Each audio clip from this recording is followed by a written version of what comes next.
little less about SpamAssassin, which I'll only mention where appropriate in passing. So the agenda today is just a brief introduction, a couple of slides, what it is, how it can communicate with components around it, like mailer, like mailing list managers, things like that. We'll spend a little time on IPv6 because there were a lot of progress during the last year or two in this software.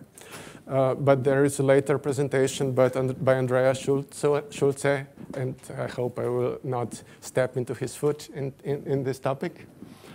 The IP6 topic will lead us naturally into changing the reputation, which currently is mostly IP-based, into transitioning into domain reputation. And the last section will be about optimization, about monitoring, about new advances in this field, what is new, and the very last thing is the latest development in which came out with the last version 2.9.0, which provides structured log reporting. So what it is, it's an interface. It's written in Perl. It talks to MTA on one side. It talks to SpamAssassin, to virus checkers, to things like that at the back end. For those who are familiar with SpamAssassin, it is just like SpamD and SpamC, but speaks different protocols. It speaks SNMP, standard SNMP, instead of a proprietary protocol. It does a couple of things by itself, like DKIM, signing, and verification, and offers quite extensive monitoring and for the purpose of troubleshooting and logging and like that. Okay, This is old news. I will talk about this very briefly. There are the basic concepts by which an Amavis can be customized to communicate with components around it, like with MTA. So there is one global set of settings, which is like policy bank 0 or whatever you want to call it. And there are separate configured sets of global settings, which you can provide beforehand in a configuration file. And when a policy bank, like beforehand prepared policy bank gets loaded, it overlays whatever is currently loaded in global settings. So this affects processing of the message as a whole, not per recipient. Messages can have multiple recipients, but policy bank affects the entire operation for this message. It can be, so these are a couple of examples, like have no virus checking policy bank, which just turns off virus checking, or like this is another example. It changes the bind address, and it changes the routing where the message will be delivered. So how are the policy banks loaded, activated? There are several mechanisms to do that. The most basic and probably the most used is based on the TCP port number by which a connection comes in to Amavis. So like MTA can choose, depending on its filtering or whatever settings, it can choose to which content filter port will the next message go. So you can make Amavis listen to multiple ports and assign to each port a name of a policy bank. When a connection comes in to that port, that policy bank gets loaded and the settings applied to the next message. There's a shorthand. You can list your internal your internal networks, and it will automatically load policy bank by this name. This is for backward compatibility. It's quite comfortable. It's often used. This is much more interesting. It can load a policy bank based on a valid DKIM signature. So this is one of the reasons why Amavis has to do the DKIM validation by itself before calling like SpamAssassin to be able to determine if the sending domain is valid or not. And based on the domain, you can load various policy banks like the ones that change spam thresholds or whatever you want. You turn off virus checking or turn on administrative notifications, whatever you choose. Or if everything this is not enough, you can provide a policy, a custom hook, which can programmatically load any policy bank if you, based on whatever information there is available on the message. Now, this is an older thing. It's much different in a sense that it can apply to per-recipient. So it does not necessarily affect the message as a whole, but can be applied to each recipient. So there are all kinds of lookup tables, like Perl hashes, lists, scalars, SQL, LDAP, whatever you wanted. This is how it looks. And what is important to remember from this initial part of the presentation is that policy banks affect message as a whole, but these lookups, commonly called like this, refer to per-recipient settings. Okay, so here is taking this tool that we have, like loading policy bank and listening to different port numbers. Here's an example how Postfix can be made in a before queue setting to pass a message to Amavis. You can see we have post screen here, and which then activates the normal SNMP, which feeds a message to this port on the Amavis. Two things to remember here: post screen. If you're not using, you're missing. And speed adjust. Speed adjust is not so recent Postfix addition, but it's very helpful if you use Amavis in a pre-queue setup, because it doesn't hold up the connection to Amavis all the time during the reception of the message.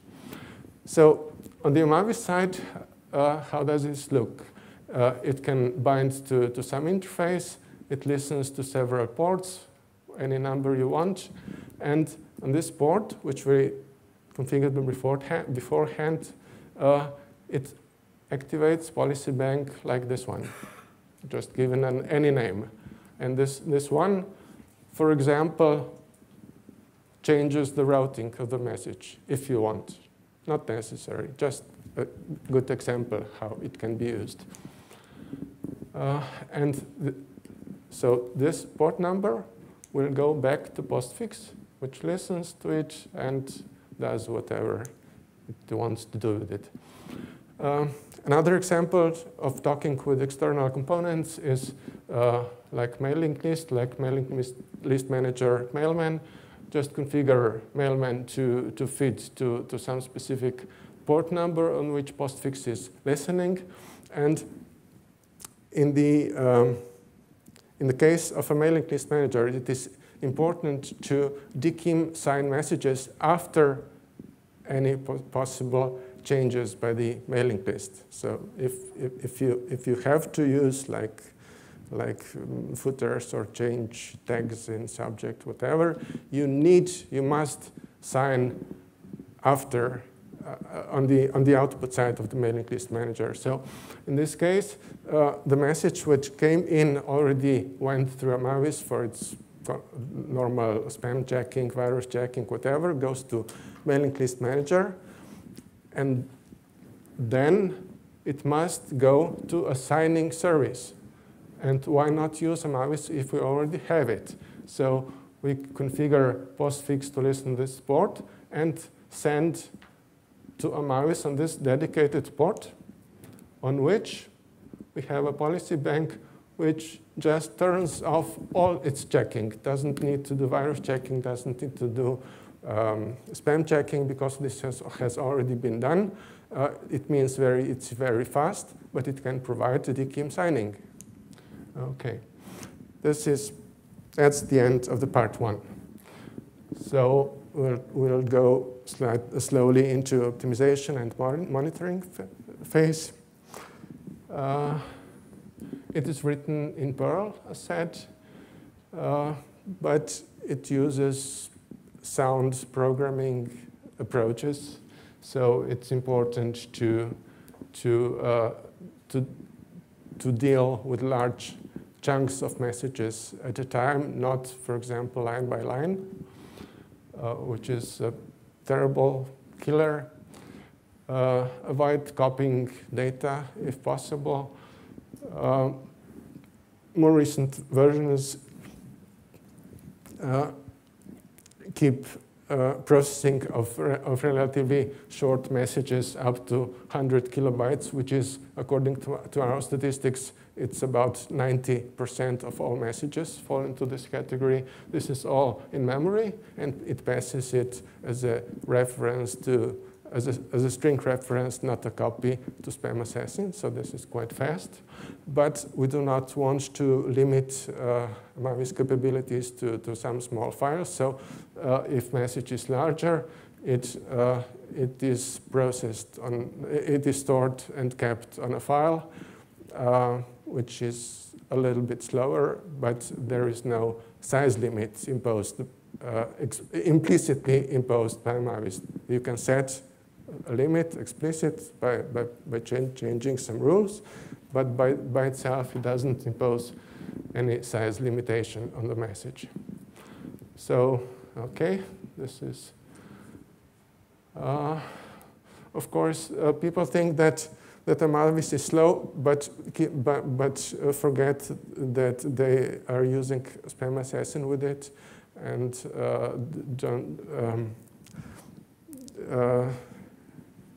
as it normally turns out, the slow part is either a virus checker or SpamAssassin, especially its regular expression-based rules. But we'll come back to that later. Oops.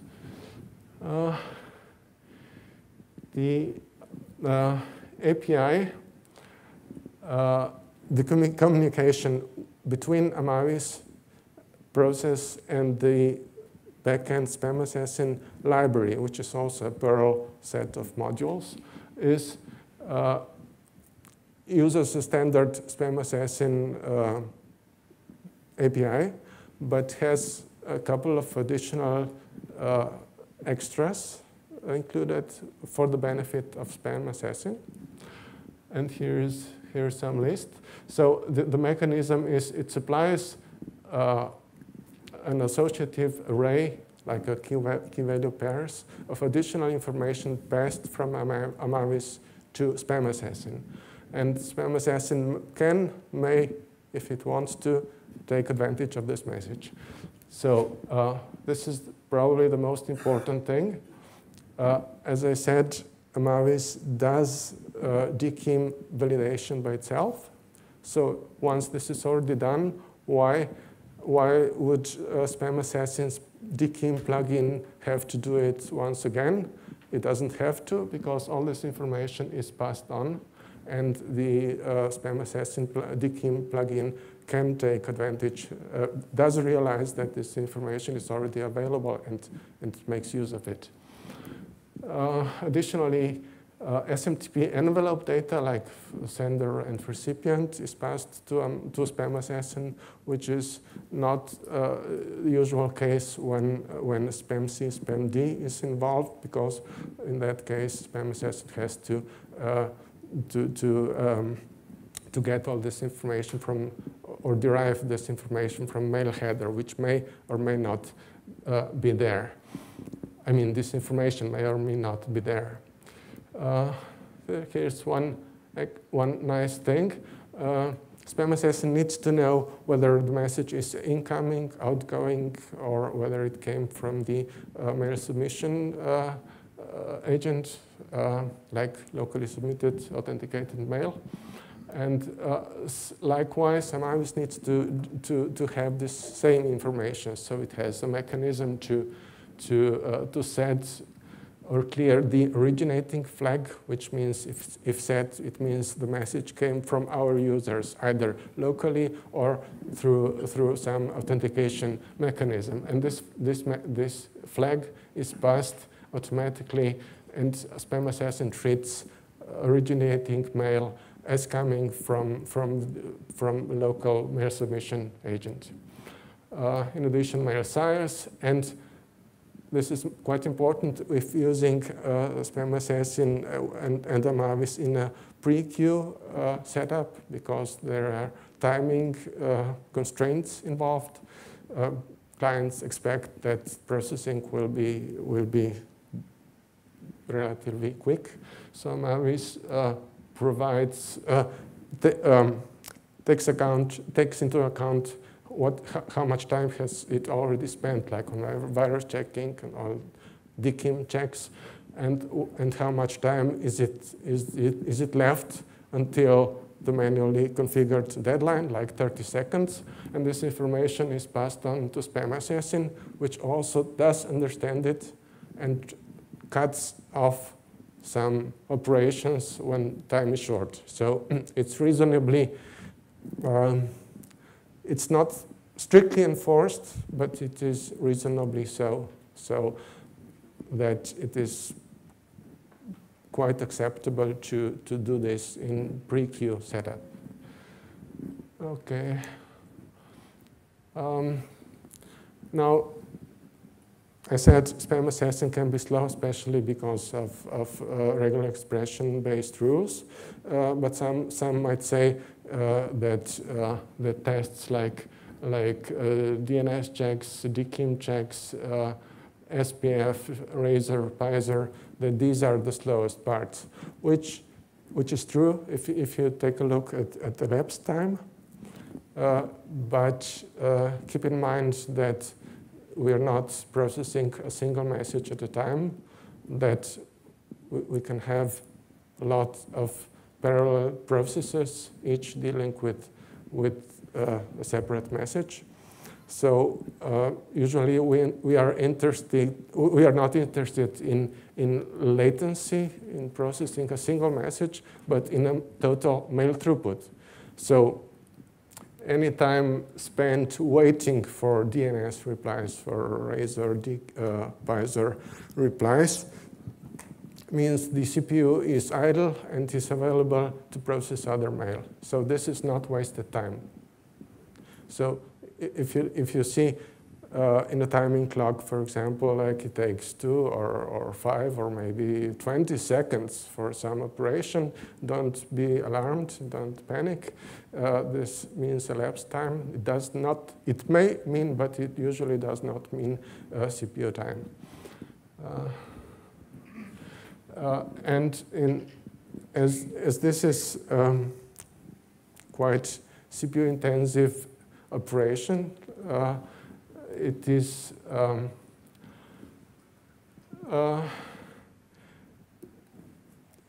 the important thing is to not to waste CPU time, but idle times only cost memory because you can run more processes at the same machine. Okay, now we're into optimization. I've spent plenty of time this year and even previous year on optimizing and on profiling all these things, both the Amavis and the SpamAssassin. And I cannot speak highly enough about this tool. This is Perl module written by Tim Bunce from New York Times. It is very comfortable profiling tool, web-based for Perl. So if anyone is working on Perl, take a look. It's very good. And the other thing that came around last year at the Mailserver-Konferenz is this flame graphs, which look like this. So I also highly recommend you to find this presentation at the conference. So I will not go into detail, just presenting a nice picture which shows on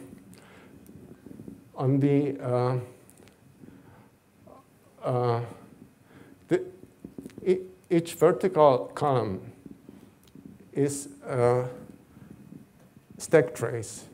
It means this routine called that one, and that one called this one, and this one called that one, and so everything to the bottom. So the x-axis is not elapsed time, but it is proportional to the time spent in each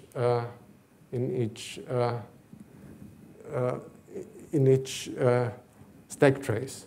So it's quite. This is normally interactive map, so I'm just showing a static picture which doesn't respond to my clicks on the light pointer. But you can see, for example, this stack is all about Pfizer, and it spent that much time waiting for responses. This one, for example, is Razor stack, and it turns out it does a couple of calls to the server for whatever reasons. So, okay, this is DCC, and about this much is used by Amavis by itself. Okay, let's go on. Just a little commercial for this concept. It's very useful. Recent optimizations in Amavis. You probably noticed we're pushing Redis database server forward. It is something like memcached, like key value pairs, but it offers richer data structures like lists or sets or all kinds of things. It's quite comfortable. It's quite fast.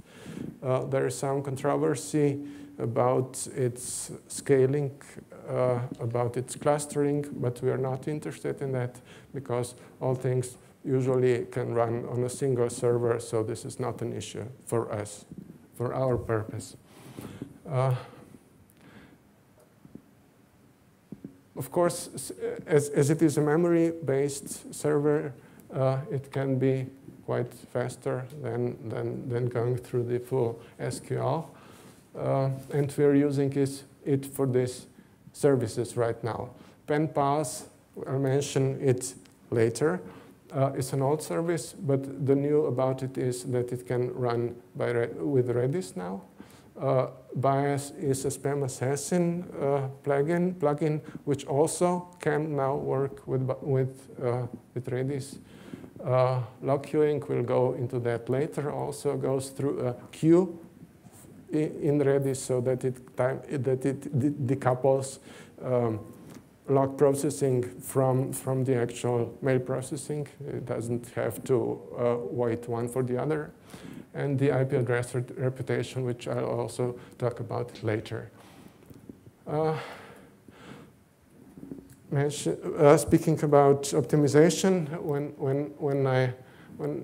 when we first Redis was first introduced in the Bias plugin in SpamAssassin by somebody else. But then I took it over and spent quite some time in trying to make it, to see why is it not so fast as expected. And it turns out that the Perl module, which is the official module on CPAN, is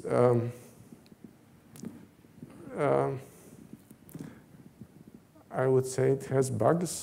Some say it's designed this way. So the problem is it can produce 100 times more IP packets if connected over a network than what we are doing right now. So this is quite suboptimal. And so I have rewritten this module now, so it produces much less network traffic. The speed up is not that big, 50%, but if every process would produce that much traffic, it's traffic that would show up as well. One nice thing about Redis is it offers Lua scripting on the server side. So instead of asking and getting response for a couple of different attributes, whatever it is, whatever you need to, you can do some processing on the server itself, which can, depending on the application, which can highly reduce network traffic. So this is taken a lot. This is put into a good advantage both in Amavis use of Redis and in SpamAssassin's use of Redis. Berkeley DB was replaced by message passing paradigm ZeroMQ, which is not news, which was there since version 2.8, I believe. My main concern about Berkeley DB was when there were lots of processes, it became quite slow. It turns out it was due to lock contention on records. Then when database grew over time, it became slower also. And the third reason was mentioned by Wietse in previous presentation, the license of the version 6 may not be compatible with whatever other software you're using. Amavis is still GPL v2. And there is a guy, Quana Gibson, from working for Zimbra. Yes, Zimbra. He was pushing very hard to get rid of Berkeley. So this all came together. So the code is still there in Amavis, but I'm recommending not to use it anymore. Go for newer paradigms like ZeroMQ and Redis, and perhaps in some next major version we'll get rid of it entirely. Okay. This I already said what Redis can do.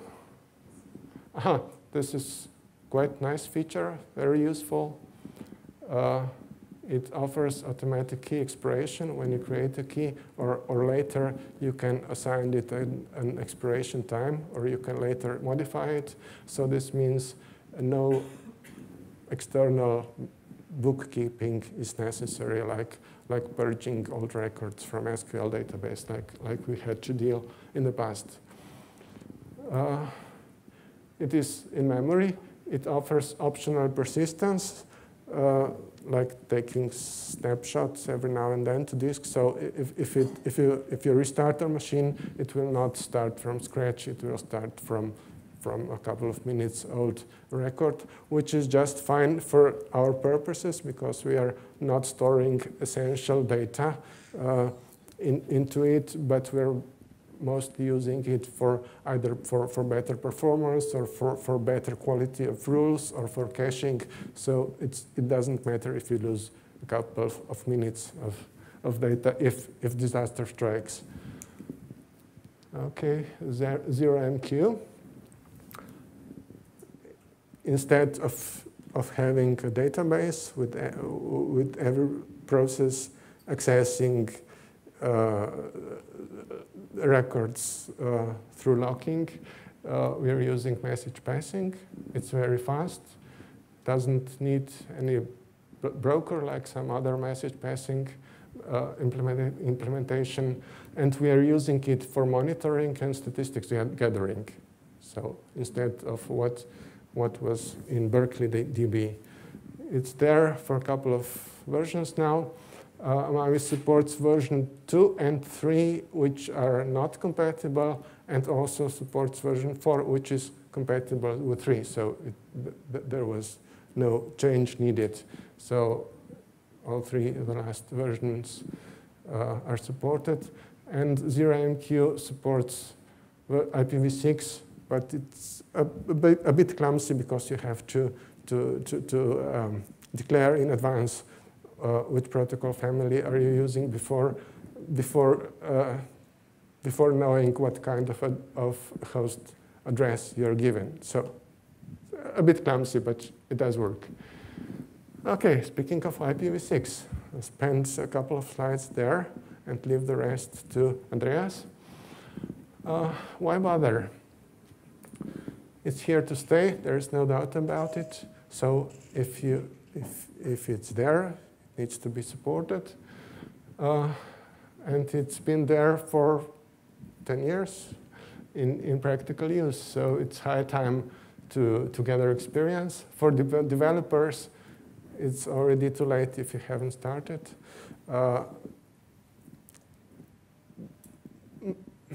I would say that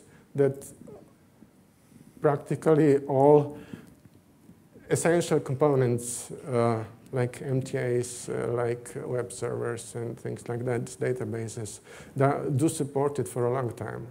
There are more corner cases which are slow to move. So we can encounter some problem now and then. And for administrators, it better try it now, better get your feet wet now, before it's, if something bad happens now, you will know, you will learn, and it won't be the end of the world, because there is still IPv6. Now, this is more challenging. Usually, we are going into IPv6 by supporting both protocols at the same time, like running dual stack on the machine. But do we really need to internally support both protocol families? For a new development, this is a good question. Is an IPv6 only data center feasible?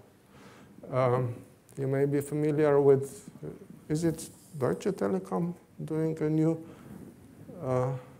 new setup initial setup in Croatia? I don't know. The whole service providers, everything like cloud, like services, everything internally is IPv6. They're just doing protocol translations on the boundary if necessary. So why not try it out? And what better way to test it is to disable IPv6 on a host and see what breaks. And since we're using FreeBSD, it has a kernel option. It says turn off inet, and you get everything except inet. So it turns out it is possible that practically everything can run on such a host. So either you turn off IPv6 in a kernel if possible, or just not configure IPv4 address on the interface, or have a network which doesn't pass IPv4 protocols around. Of course, DNS is still mostly IPv4, so you will need a DNS recursive server on some host which can speak both protocols. But you can, from mail processing host, you can speak to such recursive DNS server over IPv6, and it will then query other external services over whatever protocol it needs. This is an interesting one. On the resolve-conf file, you specify you have, for example, either local or close recursive DNS server over IPv6. Most things works. There are a couple of things that can break, like I think Apache linked with the async DNS resolver library, or some PHP code probably breaks, but Postfix runs, SpamAssassin runs, Amavis runs, DCC runs, web browsers run, Nginx runs. Okay, ClamD is a daemon of ClamAV, which only currently can communicate over Unix sockets, or IPv4. So if you have IP6 only machine, you need to use Unix socket. But it is promised that the next version will support IPv6. There is a long-standing bug entry in their bug tracker, and the last message a couple of months, or I don't know, 2 months ago, from a lead developer was a promise that the next version will support it.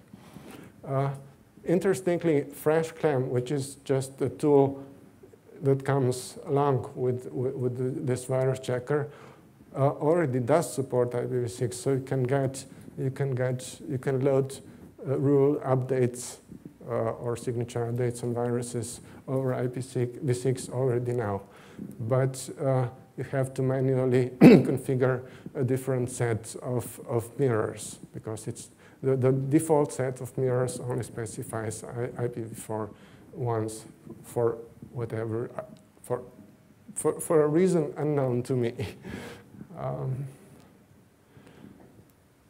For some things like virus updates, you may need to use dual-stacked web proxy like Squid or Nginx or Apache, whatever. And these two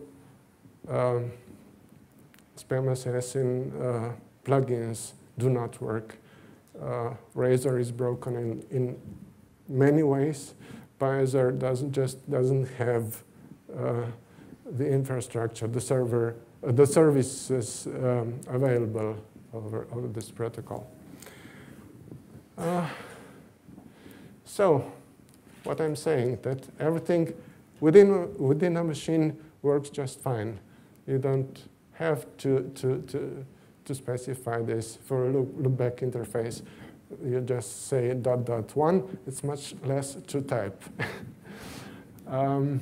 These are a couple of things that work very well, that work just fine when they don't see this IP address anywhere, like Amavis, Postfix, Mailman also, Net SNMP, POF. This is passive operating system fingerprinting version 3, also supports version IPv6.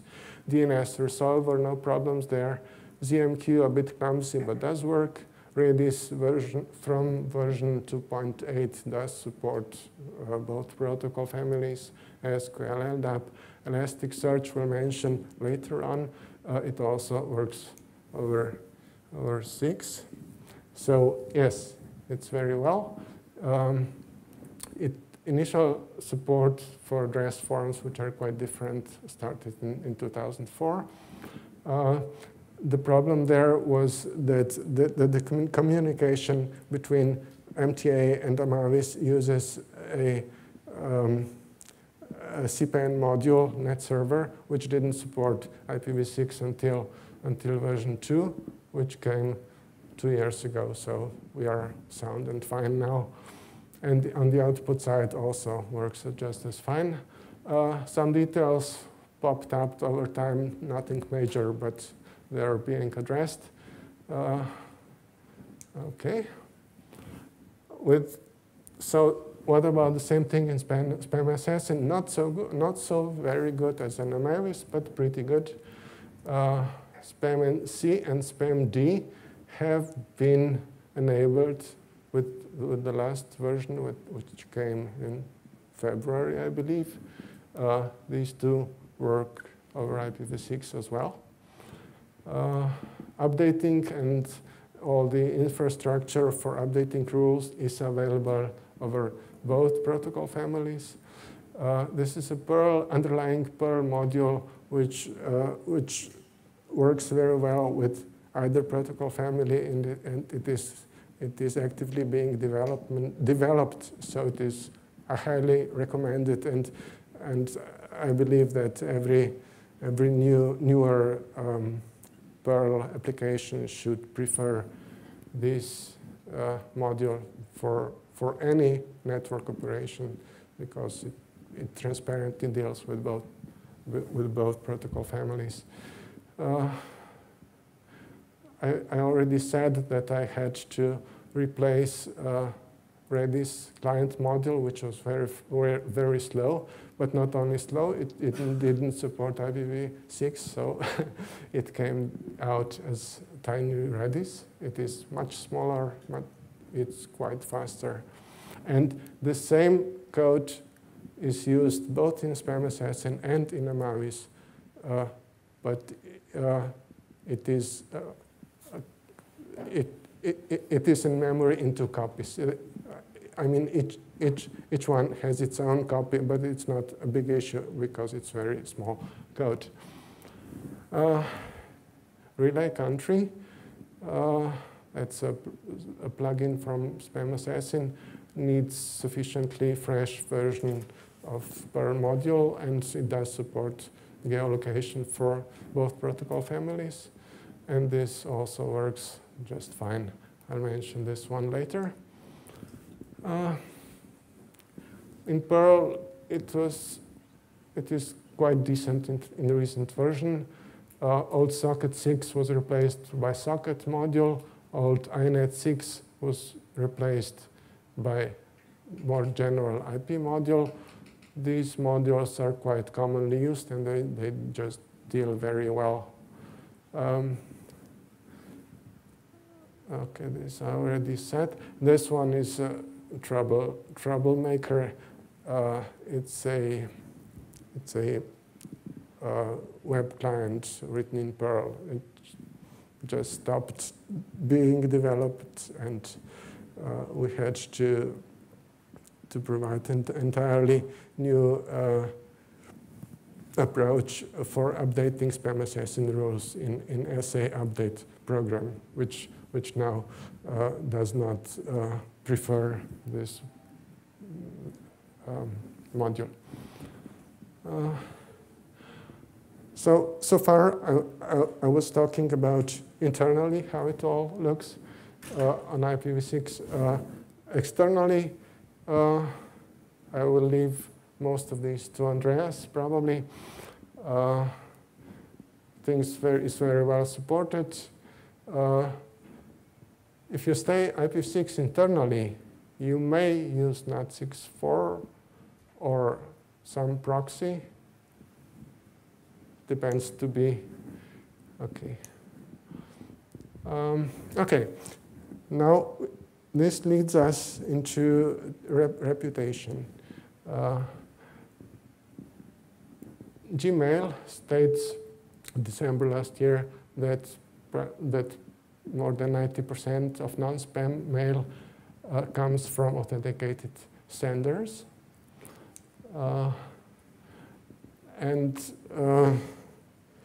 So we're accustomed to using IP-based reputation, which is quite acceptable for IPv4, which only has 32-bit address space, or even it's allocated at 24 bits, not final granularity. At IPv6, we have a huge address space. Even if you take just half of it, it's still huge address space. So it's hard to imagine blacklisting all possible IPv6 addresses that are spewing out spam. And if you restrict yourself to just mask just the upper half, you take a risk of collateral damage. You may blacklist one subnet, and there are a couple of good guys in the same home-based address space which will be blacklisted as well. So contrary to that, domains are more granular and are more portable, and there are much fewer in number. Currently, there are two popular mechanisms for domain authentication: is the SVF and DKIM. And this is probably the widespread use of these two mechanisms, plus these problems together, somehow naturally implies that it is better to provide reputation based on domain names instead of IP addresses. Additionally, if DNS full circle resolving is enforced, there is also we also get a reasonably valid domain name, so it's less important to know the IP address. And so the large players sees this opportunity, like Google, Yahoo, AOL, LinkedIn, and started enforcing these new rules, like requiring DNS full circle resolving for IPv6 mail submissions. Otherwise, the risk of mail being treated as spam. This is all already told. So this is a policy, official policy from Gmail, which requires that you must have a PTR record, which must match the forward DNS, and that you must sign either SPF check or DKIM must be valid, and that you should sign with DKIM. There's a good presentation by a postmaster at LinkedIn. You may want to take a look at it. There was a discussion some time ago on the Postfix mailing list about how SPF is broken for IPv6 because their wiki page just mentions IPv4. Actually, if you read RFC, it's not that broken. It does support IPv6 either through this tag or through MX. Okay, so DKIM is important. You have to try hard not to break messages in passing. DMARC, I will probably skip this because other people will be, I'm sure, will be talking about it a lot. And this is coming from the same ideas. So the domain-based reputation is important. Yahoo, AOL in April this year changed their DMARC policy to reject, so this is becoming an issue. I'm sure you will hear more about this in later presentations. DMARC with SpamAssassin currently not not implemented, but will probably be as a plugin. Okay. With Amavis, we have a couple of reputation mechanisms. We have DKIM-based, which I mentioned very initially, which can load a policy bank based on valid domain name. And what is new, we have IP reputation with Redis, which is now, okay, we'll see next.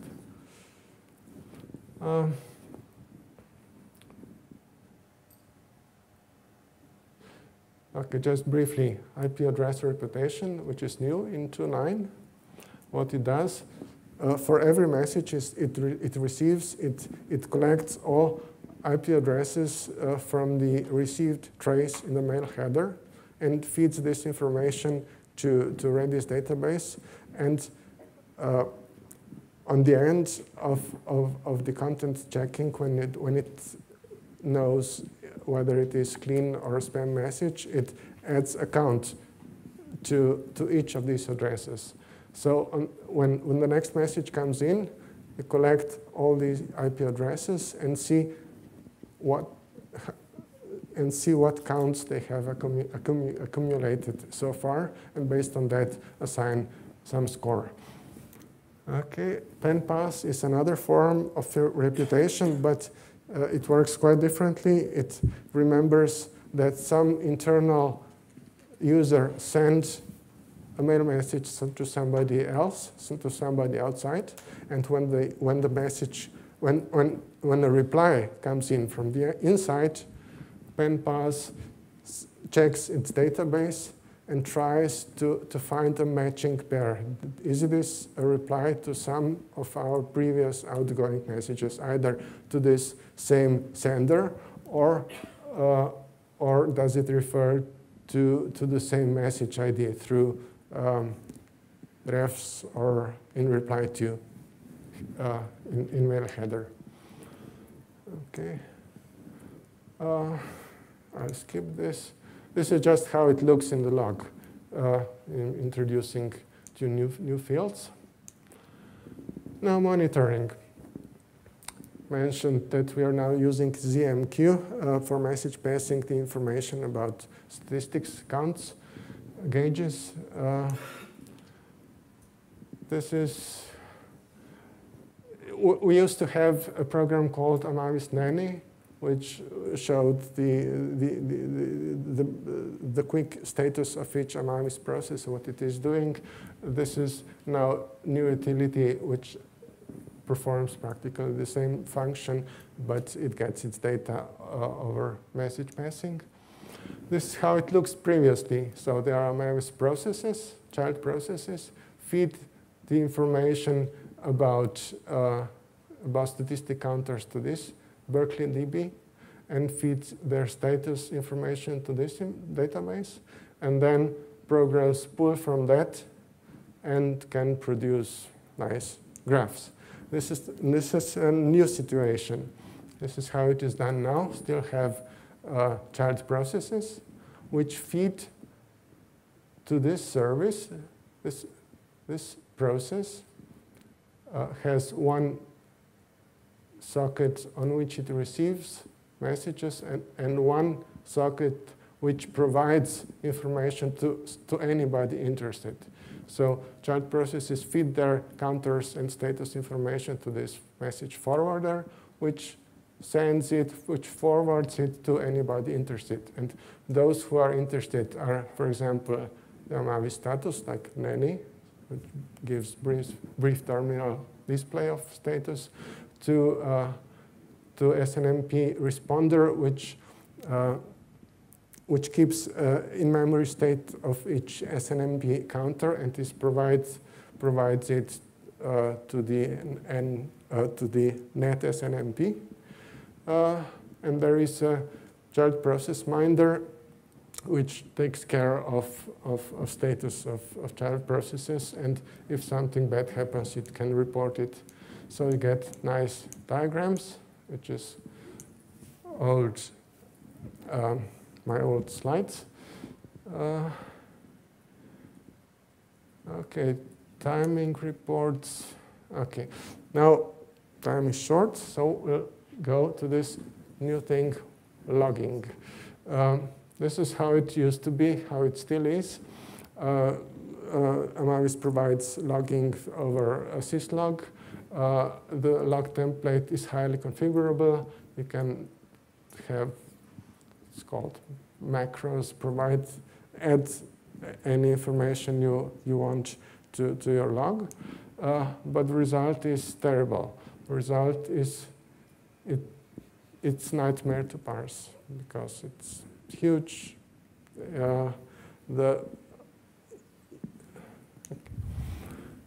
Now, this is the latest invention which came with 2.9.0.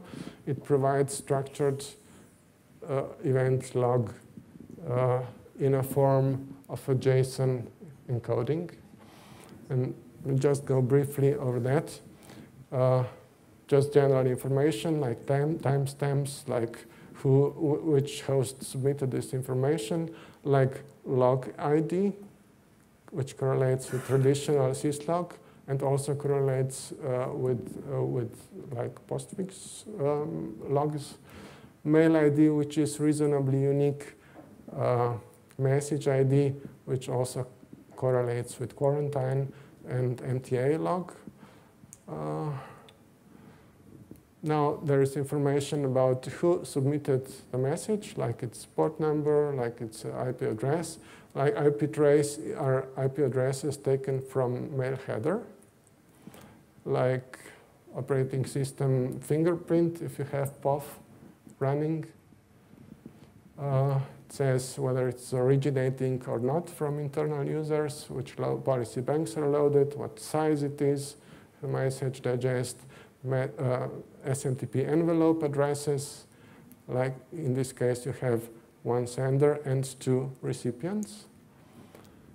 Information from mail header, message ID author, two addresses, CC addresses. These are all lists, not a single string. They are lists of strings. Subject. I also provide subject in ROT13 obfuscation mode because you may want to look at the general log, but you are not interested in exactly what people are talking about each other. So this is just a rough obfuscation so that some subject does not jump into your eyes unintentionally. Okay, timing information. Recipients, in this case, there were two, and each recipient has some information which is unique to it. For example, like it may have different spam score, it may have different forwarding queue. Like when a message comes in, it needs to be sent in two instances because it needs to be modified in some way. Okay, this is it. And a set of SpamAssassin tests. So this JSON format is understood by several log analysis tools. And I have here a short demo about how I'm using it. I can feed information to Elasticsearch, which offers Lucene full text search, and Kibana is JavaScript which runs in a web browser, which can display this information. And Splunk, of course, is a commercial tool. Some of the larger sites already use that. The problem with Splunk is that you are limited to 500 megabytes of data per day for free version. Otherwise, it's quite expensive. But as demonstrated here, it is the JSON log produced by Amavis is understood by Splunk. Okay, now about Elasticsearch. Amavis feeds it's logged to Redis, and then some program needs to take this information from that queue and feed it to Elasticsearch. It can be either Logstash, or in my case, I ended up with writing my own parallel program because it's quite straightforward, and it's much faster and takes much less memory, but it's functionally equivalent to Logstash. Elasticsearch is a database, written in Java. It indexes and offers the searching, and the access to it is over HTTP. Apache Lucene is a component of the Elasticsearch. It's full text search, and Kibana, as I said, it's a JavaScript. Okay, that I already mentioned. That I won't go into. This is how it looks in our case. So it offers pie charts, diagrams, timing diagrams, tables, filters.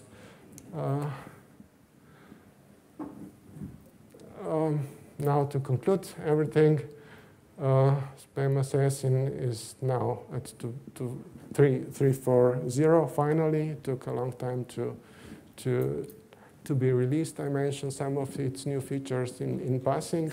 We have a new logo. In the future, it will probably receive a DMARC plugin.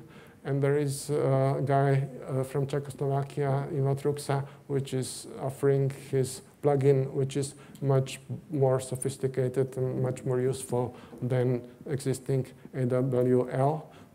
If you want to take a look at it, it is already in Subversion, and there is a wiki page on the SpamAssassin.org which describes what it does and why is it better than AWL. With Amavis, we'll see what comes to it. There is a guy which is offering to implement Zabbix support for SNMP, and there is a planned move to GitHub. We'll see how it goes. Okay, this is it, and we're running. We ran out of time, so I don't know. What time is it? 2 minutes past. You want to have a coffee right away or in 3 minutes? Okay, let's see what can. I won't mind if somebody wants to leave now. Let's see.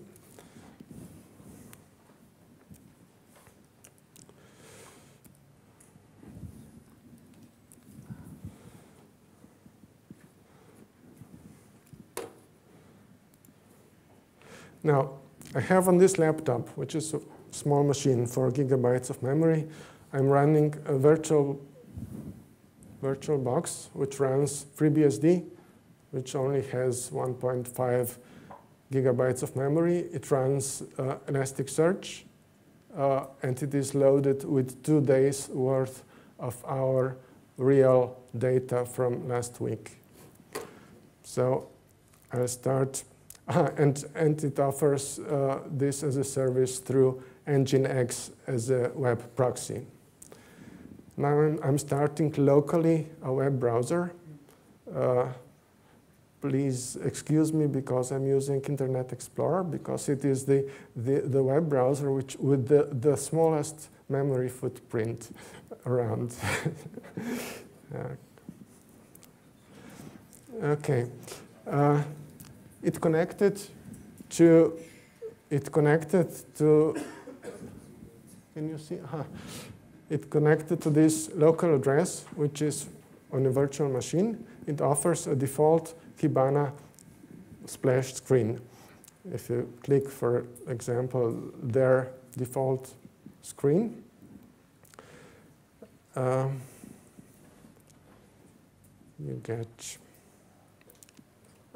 you don't get anything, because by default it looks at last 12 12 hours, but as I said, I have data from last week, 2 days in the, I think Thursday and Friday. So I had to select 7 days ago, and you have a histogram of events during these last days. I can select a range just through comfortable web interface, and below it these are the raw data. And on the left side, you can see all the available fields there are. Like there is a timestamp, and if you click on it, it pulls it as a first column in the table. You can then add, for example, action. It adds action. You can add, for example, author, whatever. Content type, for example. Okay, if you click on any of these entries, remove this left side so to have a better look, it expands it. This one entry is now expanded, and you see all available fields. And okay, there's another nice feature. Let's close this. Pull back this left-hand side.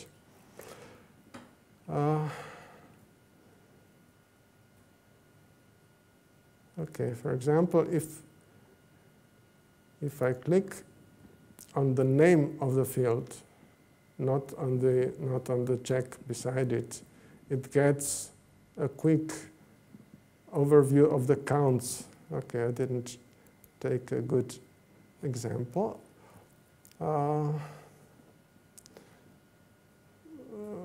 Okay, which one is it? Country, for example. Country is not added by Amavis, but country geolocation can be performed either by Logstash or by, in this case, by my Perl program. And you have a table of, and you can click, for example, Germany, select everything that is German or anything that is not German. And what happens is at the top, it will add this as a filter, Germany, and now you have all entries that came from Germany. Okay, I won't drag into this, just show that I can have a prepared beforehand a custom-made set of these planes so that I do not have to click on settings every time I go into it. And for example, I have here by action, by content type, by policy bank, by country, everything is clickable. Click on it, adds a filter. There is a histogram of events. If you restrict it, you get in the next diagram, you have timing, for example, timing of events, and so on. Go for coffee, please. I'm sorry.